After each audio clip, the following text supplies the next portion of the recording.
Good morning, good afternoon, good evening, wherever you are. My name's Jeremy Earnshaw, and I am doing my latest Clarendon Executive Coaching and Mentoring live stream event.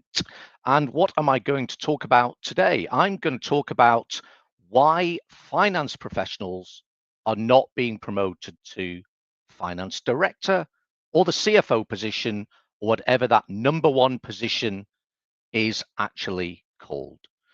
Why am I going to do this? Because I coach and mentor probably 50% of my coachees and mentees are in that finance area.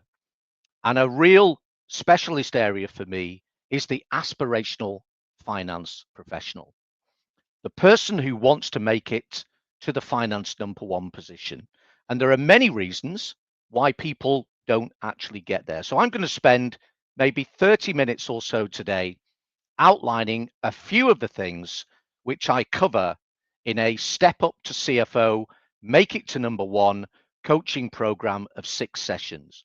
That's what I do with individual or team clients, if that's the way that the organization wishes to have it. I work with 6 sessions with aspirational individuals to try and get to that number one position. And that gives a clear outcome, a clear number of sessions, and a definitive pricing level as well. So if people want to speak to me outside of this Clarendon live streaming event, direct message me, find me on LinkedIn. My email is jeremy.earnshaw@clarendoncoaching.com, and I can explain more. So here is a preview of what I cover in those 6 sessions, stepping up to CFO or finance director. And I'll try and answer the comments as they come onto my screen on the right-hand side as well. Let me give you a flavor about being the number one. I've been very fortunate in my career. I have managed to be the number one in finance in 5 organizations and with relative degrees of success. Some have gone extremely well, some have gone okay. And I've tried to put that into perspective for people on the live streaming event today. What's the problem?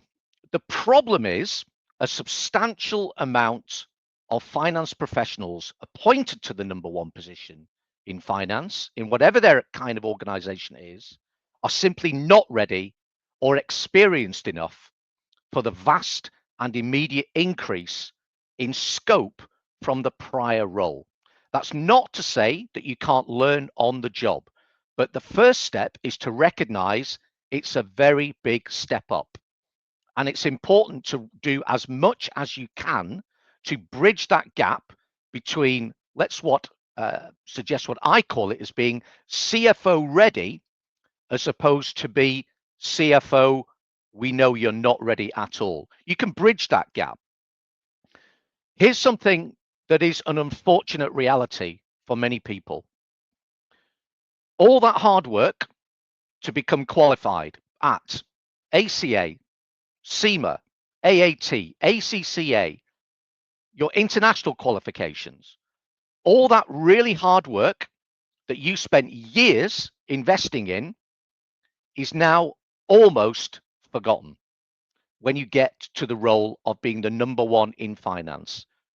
Unfortunately, your employer is now not looking at your technical specification. That is an absolute given. So let's park that. That is not going to get you to the number one position in finance. We very quickly need to transform you as an individual into somebody who is seen not just as the numbers person, not just as the number one in finance, but seen as effectively, in many cases, the deputy CEO or the strategic right-hand person to the CEO. We have to elevate ourselves to the position where we're not just seen as in control of the numbers. In a good number of cases, and I see this with coachees and organizations, this requires some education. There are a good number of CEOs and MDs who don't appreciate what the number one in finance can actually do. They may impose an effective ceiling on what you can do. So part of the role of being number one in finance is to re-educate your colleagues into what that role does. And all of those things that we mentioned before, technical skills, being on time with the month-end reporting, producing a budget, understanding stress testing. Let's give ourselves a round of applause for that, but it's not going to get you to the number one position. Here is a damning statistic, and this applies not just to the number one in finance, but to other CFO roles as well. More than 50% of all C-suite appointments fail within 18 months of appointment. That's across the whole C-suite appointments, including finance. Finance is actually higher in that average. Why does that happen? People aren't ready. People don't understand and prepare for the vast increase in accountability and responsibility. Finance professionals, as well as other C-suite professionals, can spend a good deal of time thinking about all the really, really positive things that come with a promotion or a transfer to a different kind of organization, moving from number one to number one, or moving from number two to a number one position. People think about the gains being the better status, the better title, perhaps more compensation as well. And that reflects back in the personal situation as well. It's nice to be appreciated. It can stop very quickly. What tends not to happen, from my coachees and my experience over 25 years as a CFO, is that people don't necessarily appreciate the pains of going to a number one position. All of the issues that are potentially including issues such as a different sector to manage within, a new team to work with, a new board to work with, perhaps including external stakeholders, lenders, investors, regulators. It is a whole new situation. We need to think about those pains as well before we actually walk through the door on day one. So finance professionals need not just the technical skills, they need those incremental skills that elevate you to being a board director, or whatever we want to call it. We need to be seen as the board director with responsibility for finance, as opposed to the finance director. And those two are very different things. And if we can focus upon the first one, we need to be seen as the person who can help the board, who can be the number one person to go to for business and strategic issues, not just, I don't understand the numbers, I need to come and see you once a month. That is, and there's a role for this, these people, and it's a good role as well. Let's not diminish this role. There is great financial controllers, great finance managers. Being the number one requires you to do something different. Let's look at the things which I would suggest, and I would cover this in the 6 sessions, that are really, really important for the first 100 days. I get asked a lot, what do you do in those first 100 days? Here's what I do in my first 100 days. And quite frankly, I don't aim to rip up the blueprint. Here's what I really think about. Number one, liquidity and cash. Businesses fail because they run out of cash. If you're in a fortunate position where the business is cash rich, that's great. But it can change very quickly, as we all saw within COVID-19 periods as well. So my first responsibility, very much like potentially politicians, what's their first port of call? National security, My national security as the CFO is liquidity and cash. Keep the business afloat. If I haven't got the information to tell me, I need to commission that information. So number one, first 100 days, liquidity and cash. Number two, integrity of data and information. The business is making decisions based on the data that you produce in the finance function. And whether you directly produce it now, as opposed to being involved with it before, it doesn't matter. You are now number one in finance. So you have to be accepting of the fact that you are accountable and responsible. So what I need to know is that the information that I am releasing to the rest of the organization, and it's seen to be my responsibility, it is my responsibility. That has to have integrity. I cannot come back in 3 to 4 months' time with excuses about the fact that we didn't pick up an accrual. We didn't pick up something in January and it's now March. We're going to have to restate the numbers.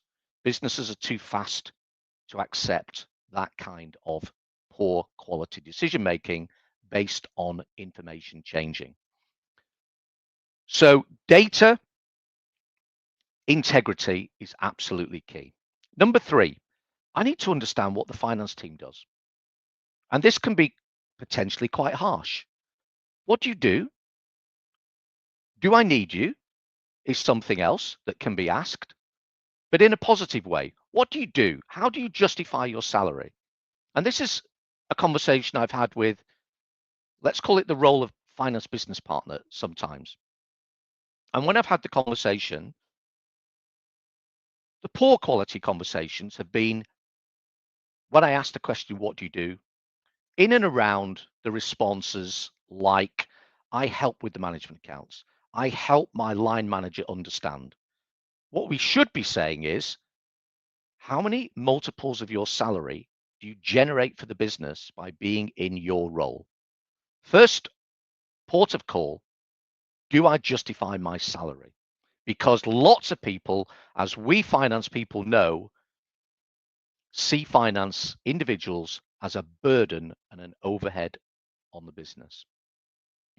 So let's understand what the finance team does and let's have those critical roles identified and let's scope out what those objectives are. Let's communicate what is the expectation. Let's do that quite quickly in the first 100 days. And if it doesn't meet with your approval, you're in the position to change it.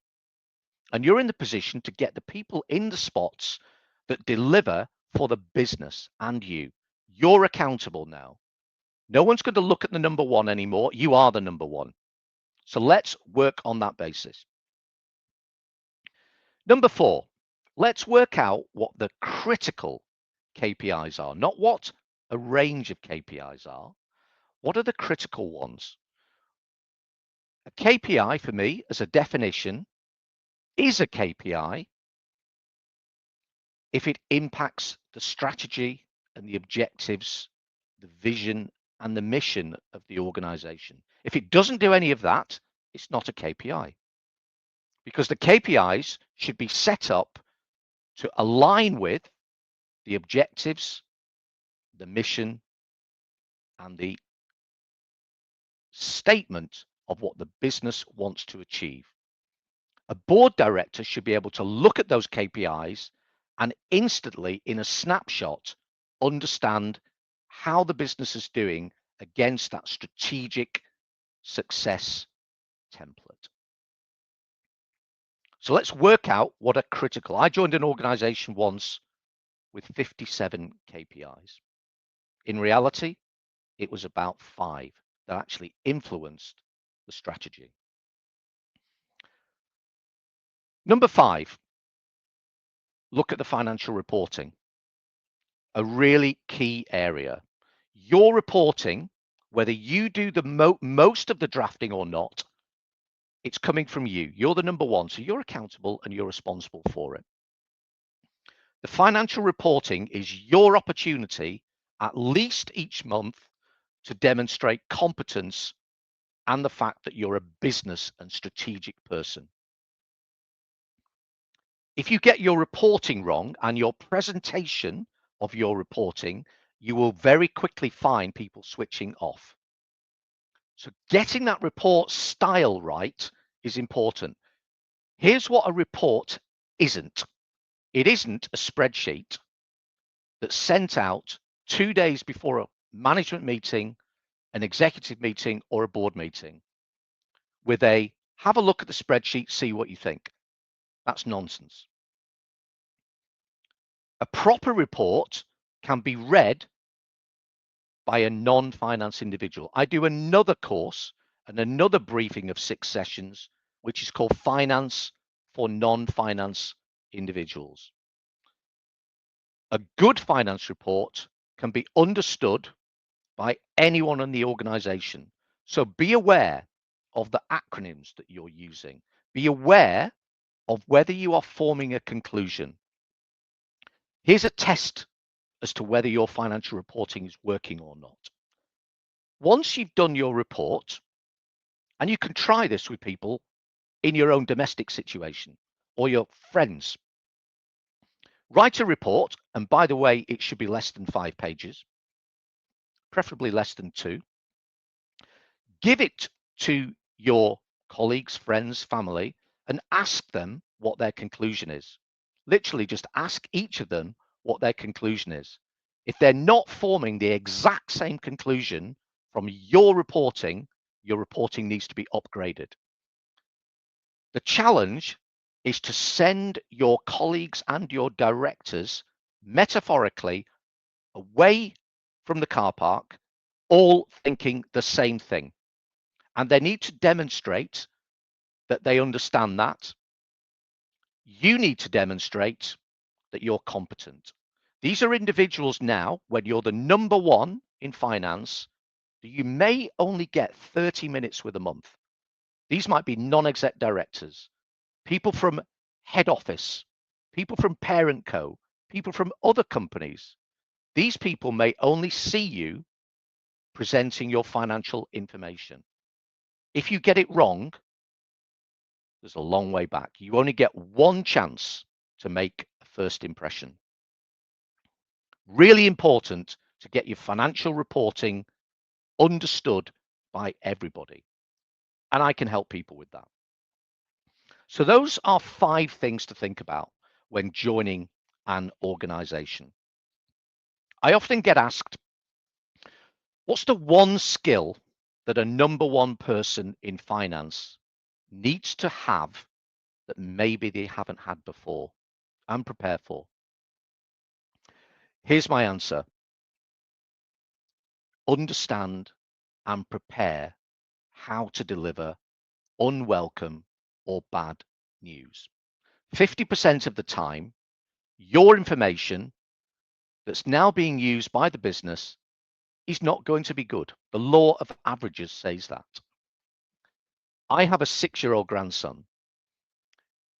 If the numbers are ahead of budget, ahead of business plan, ahead of strategic plan, if cash is great,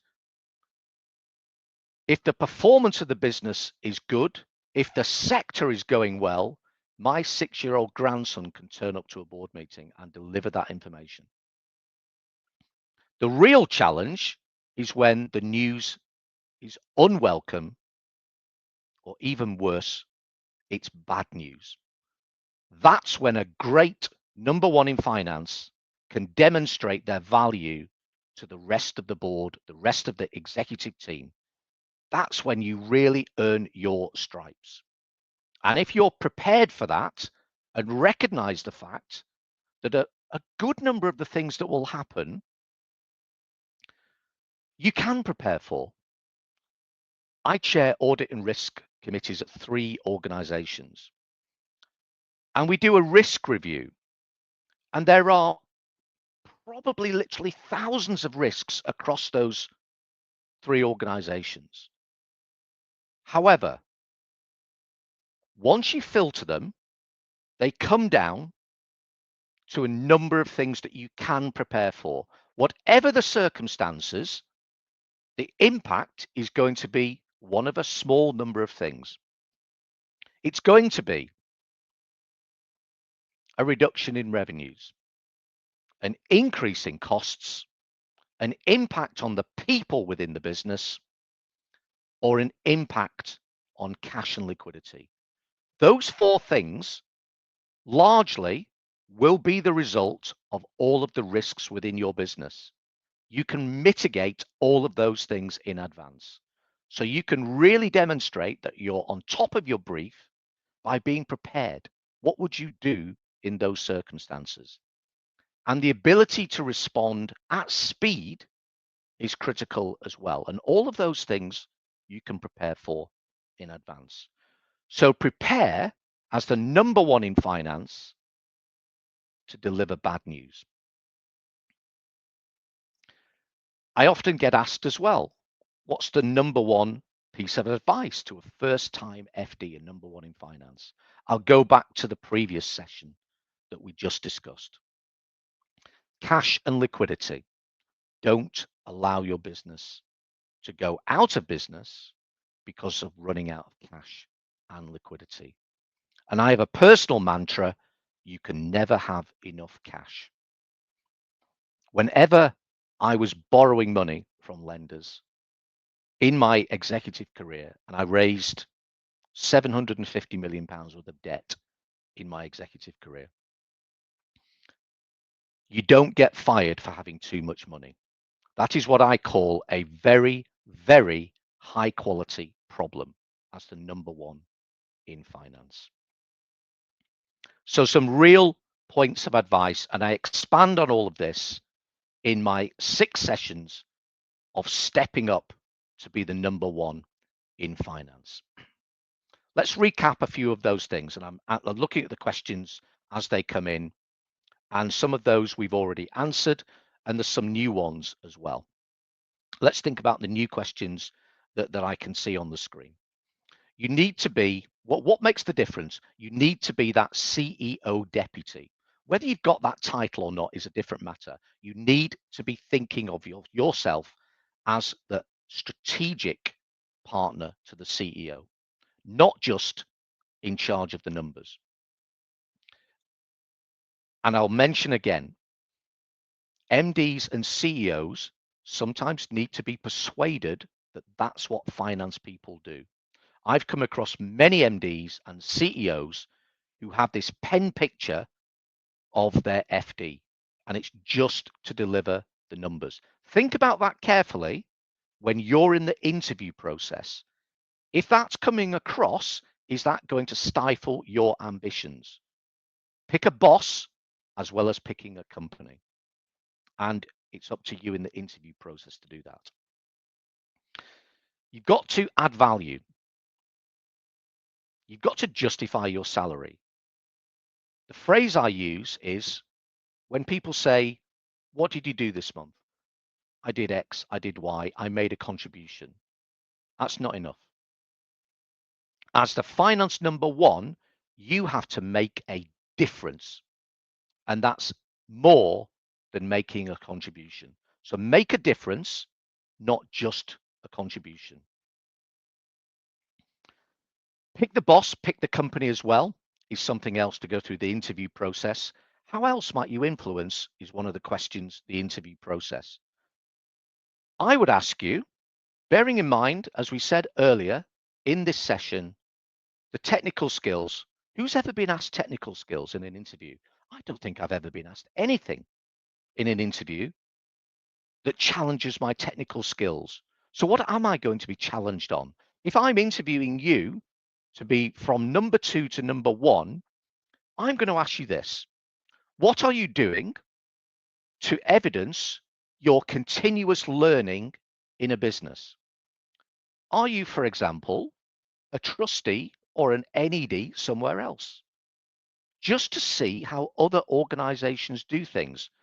Charities, small organizations, desperate for people to help them in finance. And you get their perspective of something else. And you might not get paid for that. Let's be clear. Lots of available roles like that are on a pro bono basis. Have your CV critically reviewed. Is it too long? And I've been in this position in the past. You want to offer people all of the things that you've done. They're not interested.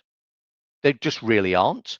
They want to know the differences and the achievements and the changes that you've made. And you can do that in 2.5 pages. 6, 7-page CVs. Talk to people who know far more than me about it in executive search. 2 pages is your CV. And you need to focus upon getting all of that information into 2 pages. Where's your digital footprint? The first thing I do if I come across candidates, maybe even coaching candidates, I will look for you on LinkedIn. I will find out what you're telling me in your digital footprint. So make sure that, again, has been critically reviewed. Does it tell you what you do? Let's get that digital footprint right as well, because it's there forever. Be very careful, meanwhile, what you put on your digital footprint. It's there, as we say, forever. I've recently been in an NED process where I was the interviewer. One of the shortlist we had to exclude because we did due diligence on their digital footprint. And it was comments and opinions that they were entitled to make, but it was very aggressive and it would not have fitted with the organization in question. So be very careful what you put on your digital footprint. Here's something else to think about as well. You might get asked a question, and this might be a common question, and I've asked this in the past. If I'm asking you the following question, what are your weaknesses? Quite frankly, I'm not interested in what your weaknesses are. I'm not really listening to your answers about the weakness. We all have a way of demonstrating what our weaknesses are. What I'm really interested in is what you're doing about it. If you've identified a weakness, a lack of skills, I want to know what you're doing about it.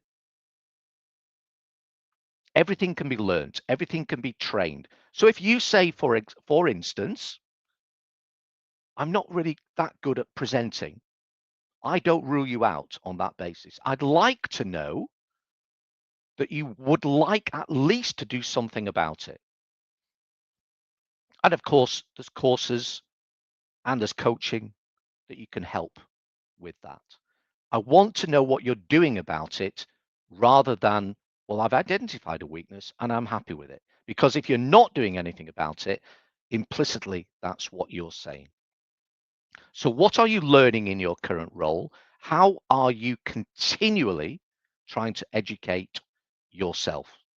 One of the things you can do in finance is get a coach. Of course, I would say that, wouldn't I? I am an executive coach and mentor. Think about all of the things that you might not have the skills or have the experiences. How can we have all of these experiences? In the areas of, for example, M&A, debt funding, equity funding, due diligence, legal contracts, all of those things you can get better at before having to do it the first time.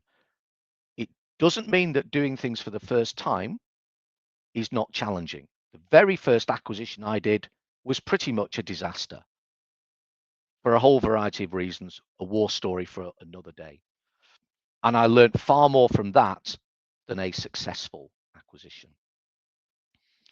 So get yourself a coach who can help you understand all of the things that you need to understand in entering an organization that, for example, might be operating internationally, that might have non-executives for the first time in your career. It might have investor shareholders from a venture capital organization or a seed capital or a private equity organization. You can prepare for that in the same way as you can prepare for those business issues on risk analysis as well. And that's part of my question to you around how are you going to prepare to be a number one? I take a personal view that I'd be very happy to take somebody from a number two to a number one position who currently scores, for example, hate to put scores on it, but 7 out of 10. If I think that you can get there to be a 10 out of 10. If you're already at a 9.5 and 10 out of 10, that's great. But what are you doing to expose yourself to more and more issues? And again, something to think about just in general when moving from role to role. What does somebody else think about you going from company A to organization B? Why are you doing it? Yes, of course, you might get more compensation, but what are you learning at the same time? I was very fortunate. So I'll give you an example. When I went from one role to another role, I gained international exposure, dealing in foreign currency and M&A and debt funding. And that gave me 4 particular skills. Reaching the conclusion of our session today, stepping up to CFO is not easy. How can we get FD ready? Why am I not being promoted? You're not going to get there because you're a good person with a great technical record in your role as potentially a number two. You have to reach a higher level, and it's about the person rather than your technical skills. Here's a question that I'll conclude the session with. I was asked this question, and you need to be in a position to answer this.